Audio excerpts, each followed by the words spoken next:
The way it's sin, look, I ain't playing when I say the shit I say within. Change day to day, like when the city gray, I change the Timbs. Rain jacket, drink habit, ain't a habit. Yakking it, smacked in it, past frigid, single digits. Stay smacked, only way to stay warm in the winter. Pour the elixir. Holy Ghost.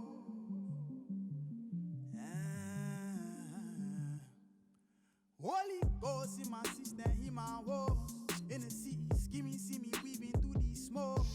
Looking for action, money to capture. Looking for action. Okay. How's the leg? Hello. Hello and welcome to our session on corporate innovation in media. I'm delighted to introduce an amazing panel who will be sharing their insights and experiences in this field with you all. To my left, I have James Down, Chief Strategy Officer from The Guardian, Caterina Preti, Director of Innovation, no less, at WarnerMedia, and Errol Baran, who's probably got one of the best names I've heard recently. We can't expect him to kind of come in on a rope as a romantic hero. Anyway, sorry. Didn't tell him I was going to say that. He is the Senior Vice President for BBC Global News. Incredibly impressive. And I'm Serena Kutchinsky. I'm the editorial lead at BBC Three. So we thought we'd kick it off by letting our panelists sort of very briefly explain what it is they do and share some of their sort of most recent high-profile projects with you. So, James. Thank you very much, Serena. I'm James, Chief Strategy Officer at The Guardian. So I look after strategic planning and strategy implementation for the business. And as some people may or may not know, The Guardian's been on a significant journey of transformation over the last few years. So 4 years ago, we lost £58 million in 2016 on a business that only makes about £200 million a year. And we had to go through a really rigorous process of how we turn that business around and how we transform. And I'm delighted to say that as of April, we posted our first operating profit in 20 years, making a small profit of £800,000. Thank you. And so through that journey, it's been a bumpy ride, but there's been some amazing stories of innovation, how we've really changed our business model from a primarily advertising-funded business to an advertising and reader-funded business. So looking forward to sharing a little bit of that. Be quite interesting to know, actually, if anyone in the audience is a Guardian member, actually. Oh, there we go. Couple. Yeah, obviously for the Spanish audience, maybe not so many, but a lot of people in the UK really are. And this idea of the voluntary contribution has been quite a seismic shift in the media industry. On to Caterina. Thank you, Serena. And thank you, James.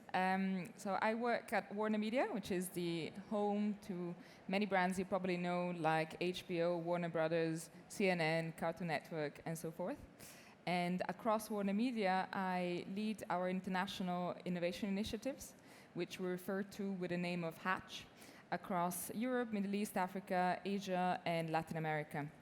Hatch has two main objectives. The first is to develop and launch new businesses, products, and services that will bring value to our users, our fans, and our company. And the second objective is to spread a culture of innovation across the organization. The program is absolutely aligned to the strategy of our group. Thank you very much. And Errol, and just to make it clear, actually, to the audience, so I work for the BBC, which is in the UK, and Errol works for our global commercial sort of sister company, effectively. So it may sound like we're from the same organization. In some ways we are, but very distinctive parts of it. So Errol, if you'd care to elaborate.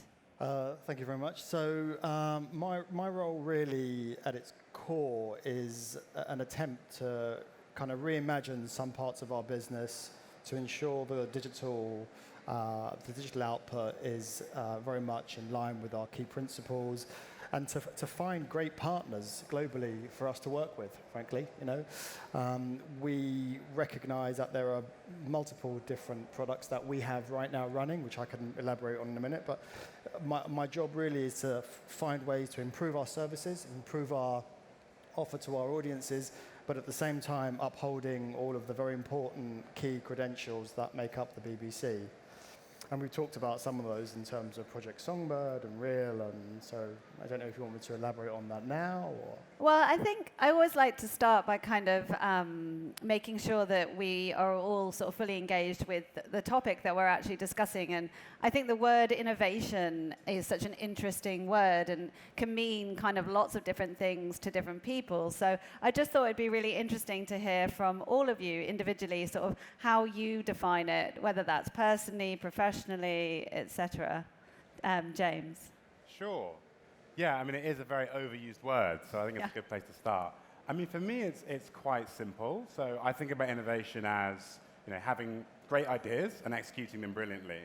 And I think when you speak to people, certainly in a business sense, it is the latter that's the really hard part, right? I've never spoken to any company that that struggles coming up with great ideas, right? It's how do you put into place the structures and the processes and the culture that is going to allow a business to actually execute on those really well, and ultimately allow that business to remain relevant and sort of drag itself into the future. Yeah, absolutely. And Caterina? So I fully agree with James in terms of ideas and execution, super important, execution being really, really hard. But I would add one step before that, which is I like to think about innovation as discovering real user needs, real consumer needs, and solving them with new solutions.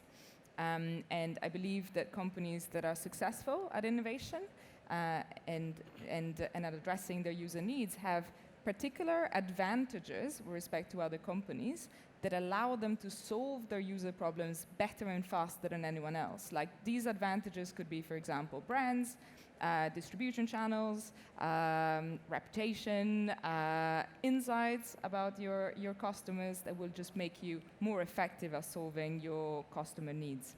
Is there an example of a particular brand that you've worked on where that's been the case, basically? Well, if you think about the way that all of our brands actually address our audiences in unique ways, I mean, HBO has always been at the forefront of premium content, and recently, 2 days ago, they just announced that they want 137 Emmys, sort of breaking records of Emmy Awards ever won, because we know the audience really well and because we know their needs, and therefore we can address them. Although, there was a little bit of Game of Thrones backlash on the Emmy noms. But no, I mean, congratulations to HBO. It's really fantastic. And an interesting kind of, it shows that actually, despite the perceived dominance of the streaming giants, etc., that the more traditional media companies still really hold weight, which is interesting. Errol, what does innovation mean to you? It's such a massive question. I think true innovation is very rare now.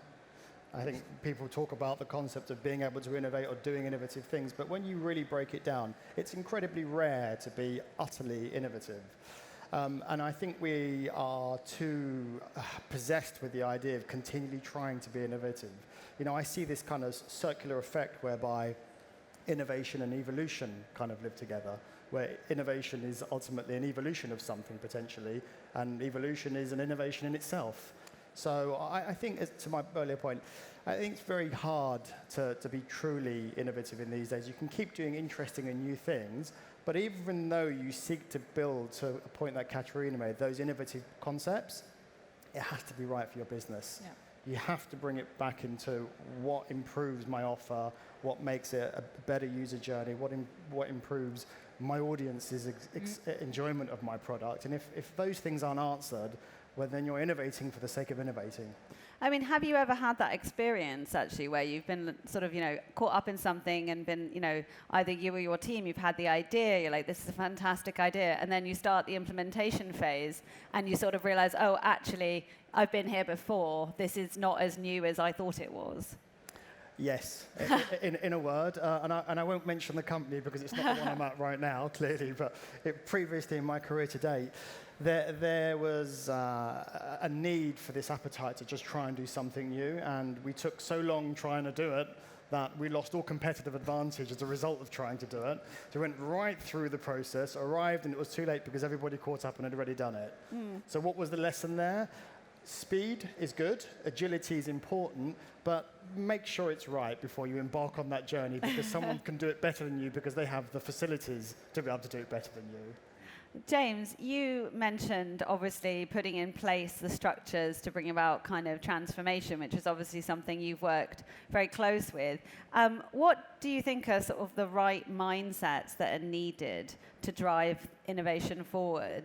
And how do you get buy-in from those above you who have to accept that, you know, actually change can take time and money, and then the buy-in from those below as well? Like, how do you trickle that enthusiasm for change down to teams? I mean, and this is for all of you really, but starting with James.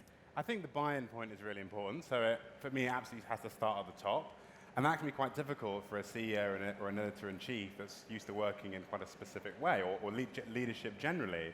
Because when you're trying to do something truly different or truly innovative, almost by default, that you have to take that out of existing functional structures and existing ways of doing things.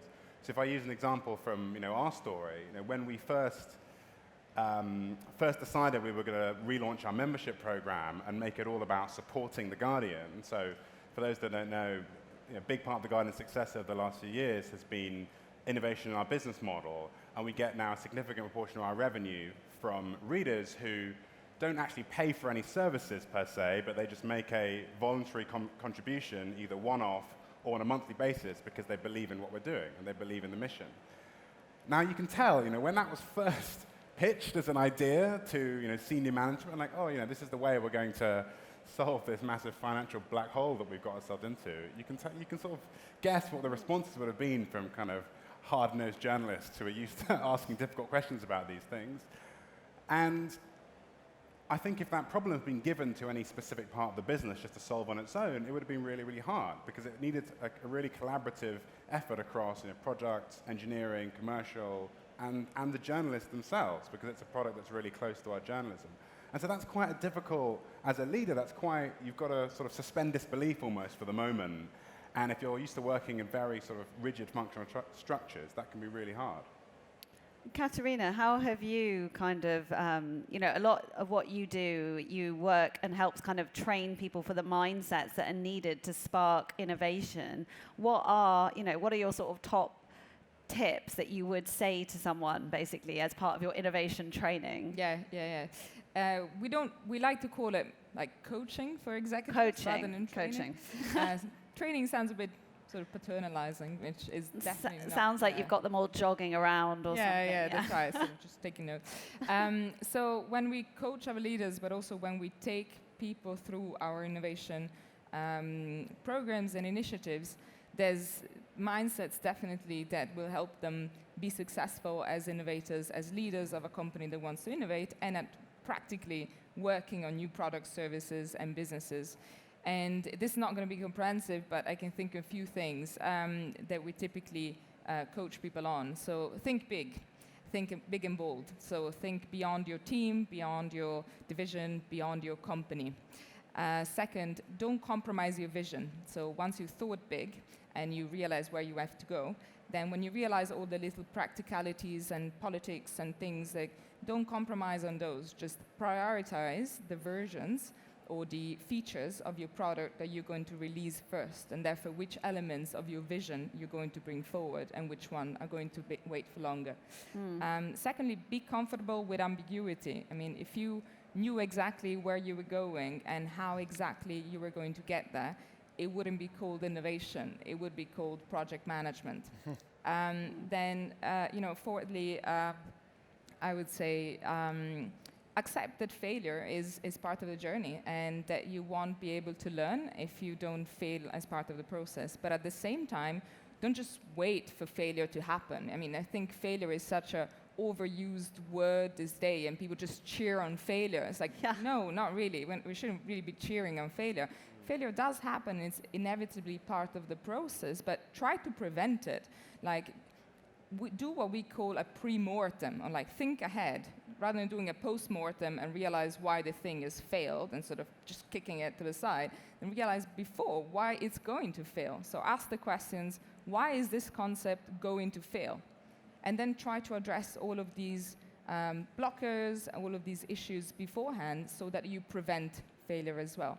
And then the last mindset or tip of advice that I would have is especially if you lead people, stop telling people what to do all the time. Because if you tell people what to do all the time, you won't let them experiment and fail and try and learn and come up with something that you wouldn't be able to come up with. So don't micromanage, basically. Micromanage, but also from the top, don't give super clear directions. Sort of give the vision and where we want to go as a company, but leave freedom for people to experiment. That's really interesting. And we'll come back to the culture of failure stuff. I think that's really fascinating.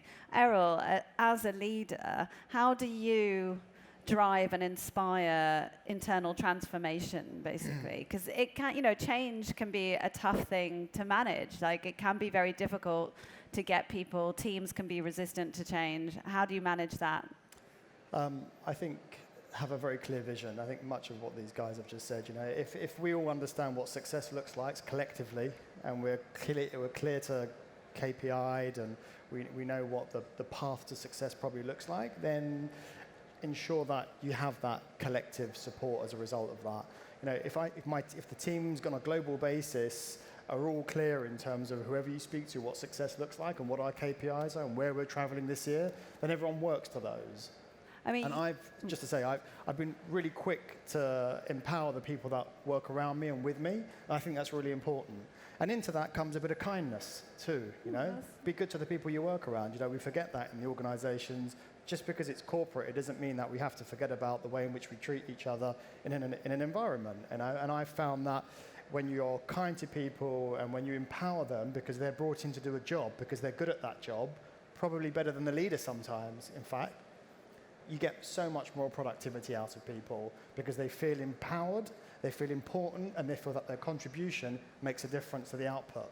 That's a super important point. I was just going to say, I think that point around kindness is really important, and certainly if you're trying to create a culture where failing is acceptable and almost encouraged, you need to have that softer side of it as well. And it's, when you're working around a group of people, and we're allowed to make mistakes, right? But to your point, Caterina, don't keep making that mistake and then don't look back and go, okay, let's not do that again. See if you can do that while you're in there, but encourage people that it's actually part and parcel of being a media, tech, designer type of person to have that kind of pathway, actually. Yeah.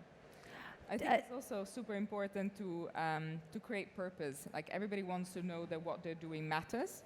And the way that I think you create purpose is by showing people that whatever they're innovating on today, or giving them the permission to innovate on the top strategic problems of the company, and then executing. So then showing them whatever comes up of innovation programs, ideas, matter, that people value them, that the top people in the organization are going to do something with those ideas. So you have to, of course, create governance and processes to allow this to happen. But there's a lot of companies that fool themselves and pay lip service to innovation just by asking people to come up with ideas, and then nothing happens afterwards. And then it creates actually the opposite effects that you want to create. Instead of empowering people, you actually demotivate them and create quite a lot of cynicism with the word innovation. There's also the idea, to your point, about whoever you work for, your CEO has a bigger responsibility than just being a CEO, I think sometimes. If the permeation from that CEO is be good, work together, look after each other, let that kindness come through, it's a very important part of the corporate culture. And I'm fortunate to work for a CEO who does that. And if you work for a CEO who doesn't do that, you can feel in the culture of the organization that failure is a significant issue. Do you think that, to your point, Caterina, about failure, do you think that we've almost started to fetishize failure? But also, do you feel that it does play a significant role? Like, is there a significant failure in each of your careers that has actually driven you on to future success? Caterina first. The biggest failures that I can think of, and I can't sort of name one specifically, it's probably failure of trying, failure to put my hands up and say, I can do that, or put yourself up for jobs where you think you can only do the 30% of the role, or failure to apply to universities where you're not sure you're going to get in because it's way too competitive. So it's failure of trying, which I think I can sense, especially younger generations have more and more sort of this insecurity that I'm not good enough, or there's other people that are going to be better at me. And I think this really stifles innovation across companies, but also just across individuals and what they're trying to do. And how have you worked to kind of counteract that? Just put myself out there. Whenever you think that you can do just the 20-30%, just say I can, and then fail, and then see how it goes, and learn through the process. It's like the 90s self-help book that was really popular, feel the fear and do it anyway, basically. Yeah. It's actually quite a good mantra, even for now. Errol? Probably trying to do too much. Yeah. I think that's me as a human being, I think. It's not to say that, you try and fix everything, but I think in the early part of my career, really wanting to do a good thing, really wanting to contribute, and probably taking on a little bit too much when you recognize you end up getting spread probably too thinly, recognizing in yourself when you can say, actually, I'm doing too much right now, I need some help, and not having the voice to put your hand up and ask for a bit of help. But I think that's something I've addressed in myself, and we all evolve, right? Well, and it's the product of our kind of always-on digital culture, which we're all kind of learning to manage and regulate, I think. Right. And James? I have two really interesting personal examples. I can give a specific example of failure from a Guardian perspective, because it links in quite nicely with the story I was telling earlier. So before we launched this model of people contributing to the Guardian because they specifically believed in our mission and what we were doing, we had a membership scheme that was an events business, essentially based in London. And this membership scheme was growing very, very slowly, and we had big plans to open a big event space, conference space almost, across the road from our office in King's Cross. And then it sort of became apparent that actually, for The Guardian, 70% of our audience is outside the UK. So actually, you think about those people and you think, okay, are we ever really going to get people in Barcelona or New York or Paris to sign up to pay for an events-based proposition that is based in London? Like, that is never really going to happen. And so we had a big, soul-searching moment, and we had this huge space across the road, which we'd leased, which we then decided to completely shelve. But through that, came the contributions business we have now. And it was through thinking about what wasn't going to work on that side that led us this idea that Guardian journalism, combined with the ownership structure of The Guardian, which is owned by a trust, there's something there that will allow our readers that are really passionate about what we do to contribute and to give us money just because they believe in our mission. So through that failure essentially came the business model that has sustained us over the last few years.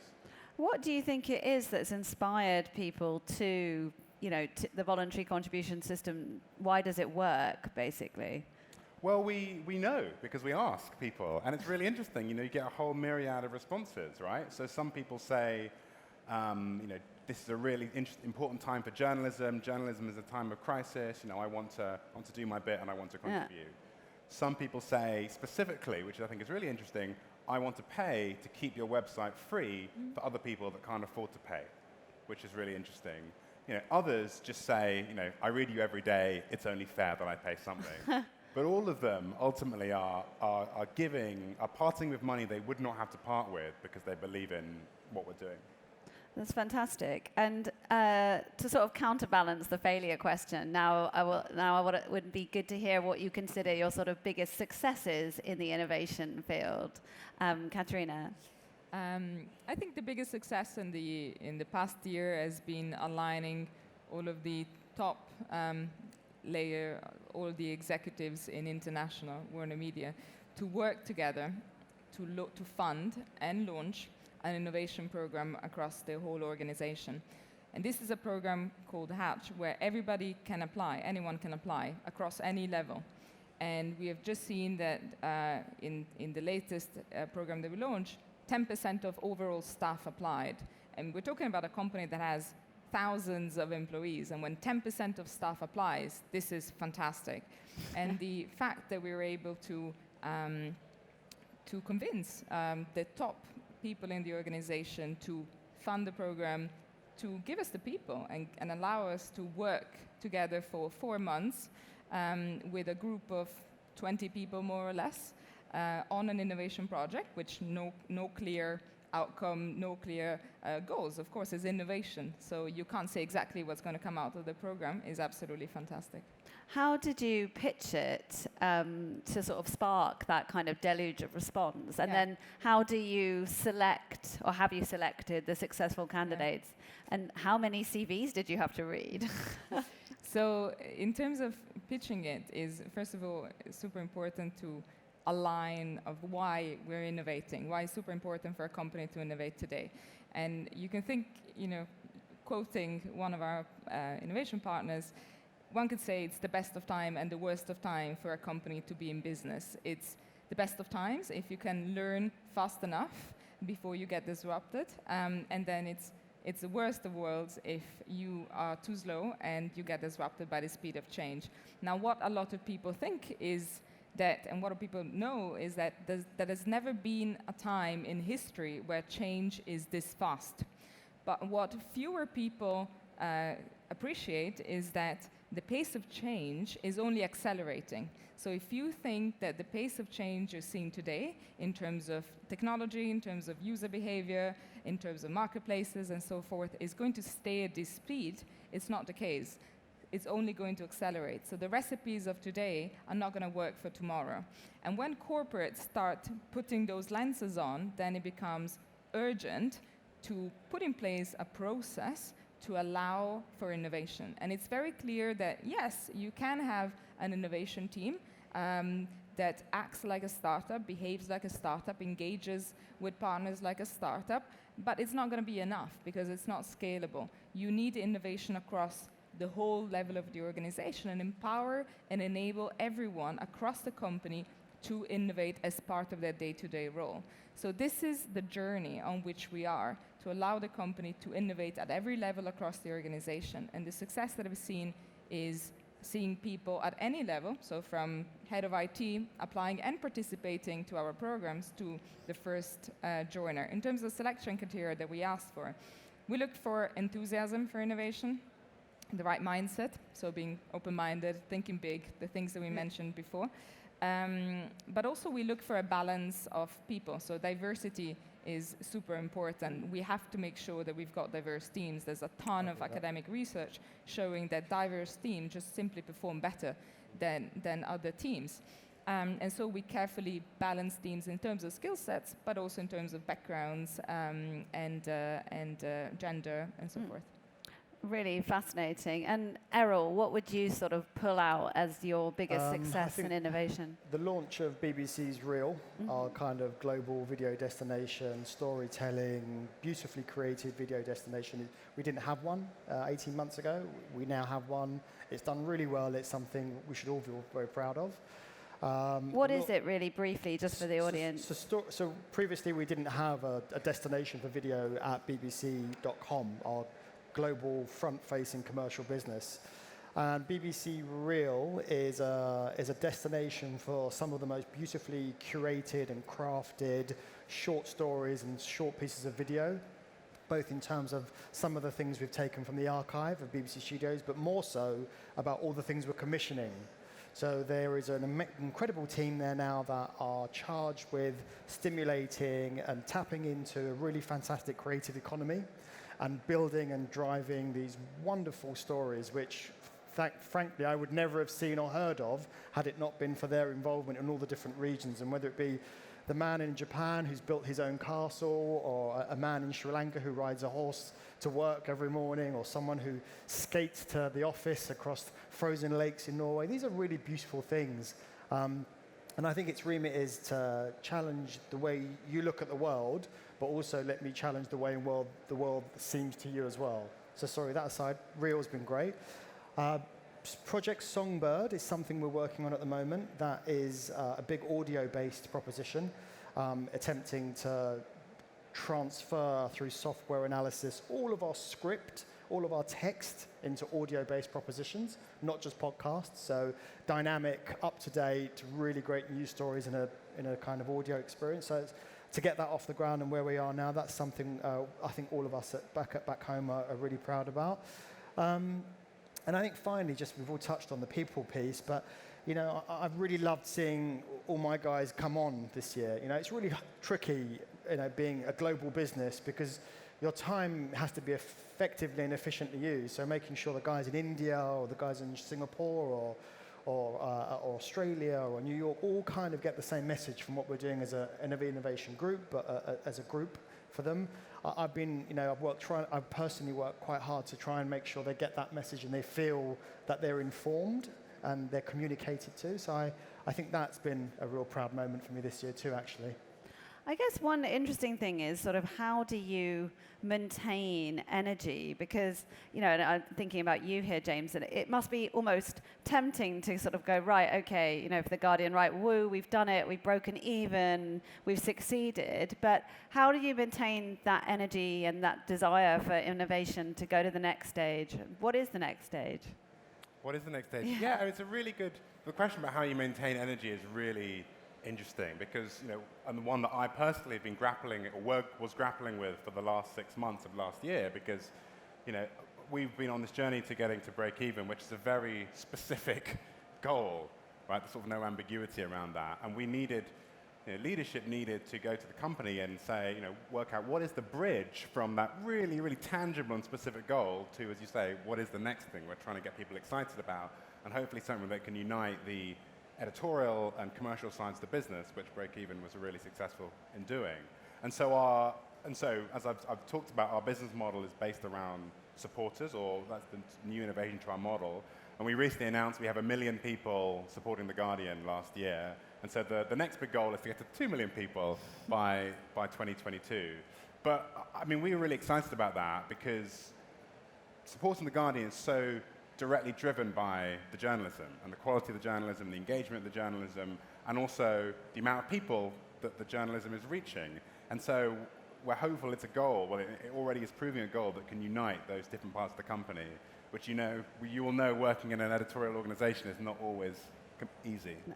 I mean, is there any sort of latent fear that actually, you know, are there another 1 million people out there who are willing to support The Guardian, or have you tapped up, you know, or, you know, have you found the audience and then that's it? I suppose, how do you keep growing that audience as the audience get younger and their knowledge and interaction with traditional media brands kind of decreases?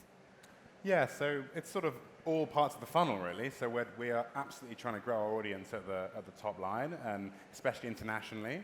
So as I say, 70% of our audience comes from outside the UK, but we still see massive opportunity to grow, certainly in some of our key markets like the US and Australia. But really, for me, it's about, we are only converting 1.5% of that audience.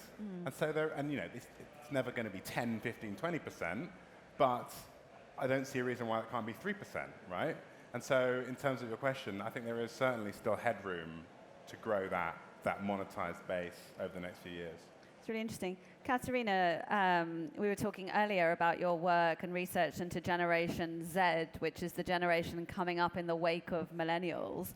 How do you innovate in a way that feels authentic for a generation that are, you know, digital natives, don't recall a world before Facebook existed, have multiple devices, and are incredibly discerning? Yeah. So that's a very good question. It's a challenging generation, as you know, for us older people to grapple with, and for businesses to grapple with.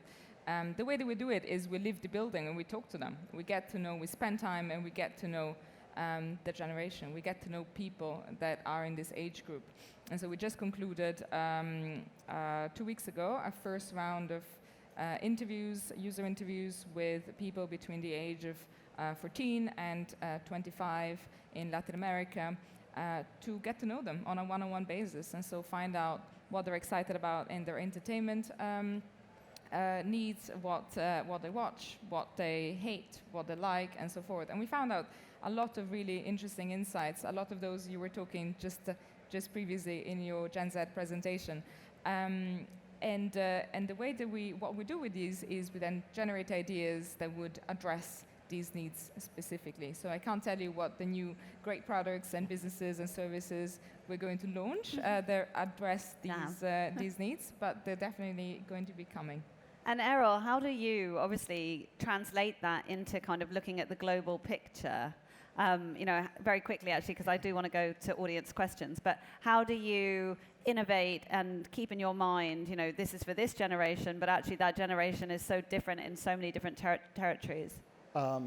Again, a nice easy one at the end, thanks. I think it's the biggest thing there really is off-platform audience growth for us, right? So making sure that your product is relevant. So go and speak to people, find out what it is they want, build a product that serves that purpose. Ensure you do your research to the point where it actually takes and affects your product development cycle, which I think we've done very well at the BBC. And keep seeking to build something that remains relevant. That's exactly what BBC Real was actually going back. We recognized that we needed to do something that was slightly younger, perhaps more insightful, that was more about storytelling, and that's why it came about, and that's why it's launched, and that's why it's done well. Great. Okay, so are there any questions from the floor? Oh, yes, lady over here. Well, thank you so much for your presentation, also sharing your experiences and recommendations, which are very useful. So you have been talking about the importance to understand the user needs, to connect directly with your audiences, with your readers, your viewers, But when you know their needs, how do you include them directly in the design process of innovation? Such co-creation are also using them as a source to find ideas and generate new solutions. Yeah, absolutely. Maybe I can give you a couple of examples of products that we launched, actually targeted at young generations, to make this very practical. So a few years ago, we talked to a lot of gamers, as gaming is, of course, a large market, and we found out that especially in Latin America, there was the cost of buying a console and games individually was prohibitive for a lot of people.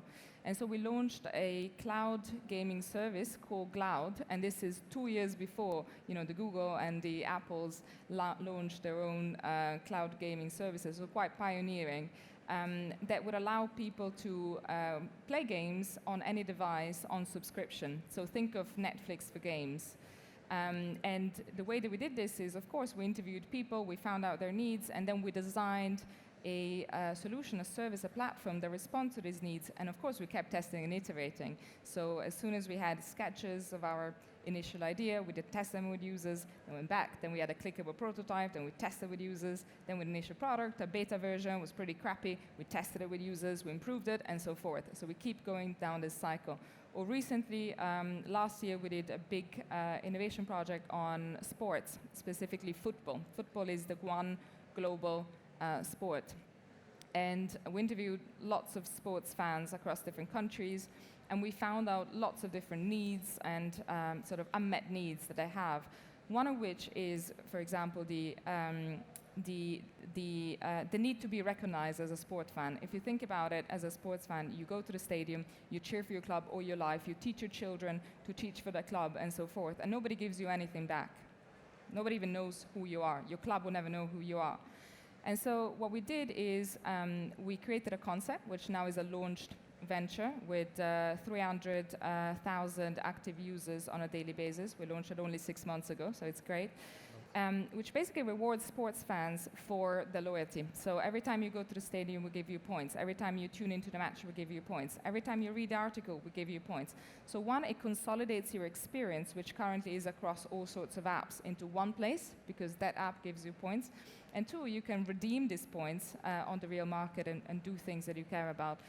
On top of course, climbing the ranks and becoming the biggest fan of your club in your country. This app is called Fanáticos and is currently available in Brazil, in Argentina, and Chile, and will soon be available in other Latin American countries. Great. Okay, thanks for that, Caterina. Any other questions? Gentleman in the front row. One. I'm being told we can't have many, sadly. Yes. Thank you. So I have a question for all three of the panelists. Thanks for your talk. So media is interesting because it was actually the first industry to be disrupted, right, by the internet, even before commerce and even before finance. What you see now maybe is sort of peak disruption in the sense that the free distribution of information has proven to be quite harmful as well. If you look at Facebook and fake news and all these sort of things, right? So is this something that in your strategic meetings you're thinking about, and how are you going to monetize on being an old, trusted brand in media rather than a new, untrusted internet player? Big question. I guess quickly to James. Yeah, it's a big question. It's something we do spend a lot of time I'm actually quite glad he asked you that first. You asked James that first, not the BBC. Yeah, well, I mean, I could answer it as well, but I'm not here to do that. It's over to you guys. I mean, I think for us, what's become really clear over the last few years is you have to have your own, certainly from a Guardian perspective, we have to really invest in our own platform, right? So I think 5 years ago when publishers were getting significant traffic from Facebook and Google and other social platforms, execs might have been sitting around thinking, well, you know, do we ever really need to invest in our own platform? Because ultimately all the distribution is going to be off platform, and so, you know, we can sort of outsource the distribution to Facebook and other platforms. I think what you've seen, of course, over the last couple of years with Cambridge Analytica and all the other stuff that's happened is that is absolutely not what we want to happen. And so we need, and also from a business perspective, we monetize much better from our own platform. So for The Guardian, we are really committed to making that a safe, high-quality space where readers can enjoy our journalism and we can have a fair value exchange as well. I think the focus on platform is a really interesting point. I might go to Errol and then come back to Caterina quickly, just to follow on, because you were talking about off-platform being critical, but actually James has pointed to this sort of trend, which we're definitely seeing as well, to sort of shore up your own platforms and make sure they're fit for purpose. Is that the case? Yeah, we pick our partners very, very carefully. We are not in the business of working with everybody anywhere. We recognize the importance of trust, we recognize the importance of integrity, and they're two very important core principles to our business that we govern everything by. I'm happy to always look at any partner in the marketplace, but the conditions of having to work with us in terms of going through information security, privacy, if you fulfill all those fields, then we work together. But the tests to become a partner with the BBC on a global basis is stringent, and it's very important. It's something we monitor and are very careful about. And to your last point about fake news, we don't buy into fake news at the BBC. We are the BBC, so everything we do, we believe, is being factual. That's our charter. We offer no opinion, but we report only on the news. So I kind of feel that we've always sidestepped that. I don't know if you feel slightly different. No, he said it. I completely 100% agree. It's exactly the same in the public service. We are very lucky to have the most trusted news brand in the world, I think, at least in my opinion and others.